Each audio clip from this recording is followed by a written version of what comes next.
Vous savez, il y a personnellement une chose que je trouve assez injuste dans le cinéma actuel. C'est les réalisateurs définis par un seul film. Ok, alors là c'est le moment où je vous ai perdu. En gros, pour vous expliquer, je parle de ces réalisateurs connus pour un seul métrage ou une seule saga, alors que pourtant leur filmographie regorge de films à voir. C'est le cas par exemple de George Miller. Si ce dernier a réalisé la saga Mad Max, force est de constater que peu de gens savent qu'il a aussi réalisé les 2 Happy Feet, ainsi que les Babe. Il a aussi réalisé d'autres longs métrages, mais pour le coup je les ai pas vus. On pourrait aussi citer Peter Jackson, qui est souvent associé à la Terre du Milieu et à de rares exceptions à son remake de King Kong. Alors que vraiment, regardez Bad Taste ou encore les Feebles, vous ne verrez plus Jackson de la même manière. Ah bah c'est sûr qu'on est loin du Seigneur des Anneaux ou de la gentillesse du Hobbit. Mais bon, revenons à nos moutons car aujourd'hui, c'est bien d'un de ces cas que je voulais vous parler. Une réalisatrice iranienne résidant en France, connue pour son premier long métrage, un drame punk autobiographique sur la vie en Iran. Aujourd'hui, j'aimerais vous parler de Marjane Satrapi. Alors Marjane Satrapi, si elle est connue pour avoir fait la BD et le film Persepolis, force est de constater que la dame a quand même fait plusieurs longs métrages depuis.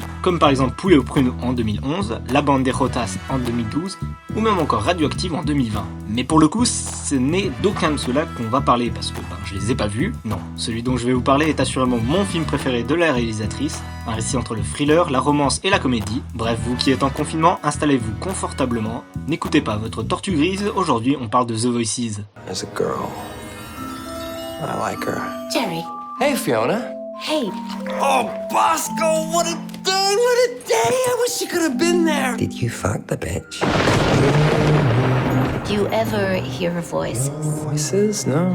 Well, fuck me. But I sometimes talk to my pets. And they sometimes talk to me. Jerry! Kill them, and you'll discover what it feels like to be truly alive. Are you still taking the medication? Usually. You have to take it every day without fail.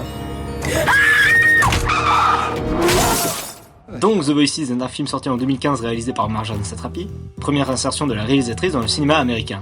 On y suit Jerry, un honnête employé dans une usine de baignoire qui est amoureux de la comptable de l'usine, Fiona. Seulement voilà, le jeune homme possède quelques soucis psychologiques puisqu'en effet, ce cher Jerry entend et parle avec son chien Bosco et son chat Monsieur Moustache. Véritable représentation respectivement du petit ange et du petit diable sur les épaules, conseillant à de multiples reprises le jeune homme dans sa vie amoureuse et surtout dans ses actes. J'avais vraiment envie de parler de The Voices car je le trouve personnellement très drôle. Le film est à l'image de son personnage principal, schizophrène, passant de véritables moments de joie de vivre et de comédie à des ambiances thriller vraiment horrifiques. Cependant, je préfère avertir, on est sur une comédie à l'humour noir, car en effet notre cher Jerry, merveilleusement interprété par Ryan Reynolds, suivra bien malgré lui les conseils de son cher Monsieur Moustache. Et comme la loi de Murphy le veut, tout ce qui est susceptible d'aller mal, ira mal. Donc, ne mettez pas le film devant tous les yeux, car je le préviens, il peut parfois aller très loin. Marjane Satrapi réussira tout du long à nous faire avoir de l'empathie pour son personnage principal, malgré les actes qu'il sera amené à commettre dans le film. Elle montre aussi par ce film qu'elle n'est pas que la réalisatrice de Persepolis, et peut verser dans d'autres genres que celui du drame animé. Le casting est superbe. On a bien évidemment Ryan Reynolds qui fait le personnage principal et qui crève l'écran, mais il fait aussi les voix de son chien et de son chat et il les réussit parfaitement. On a aussi Gemma Arterton,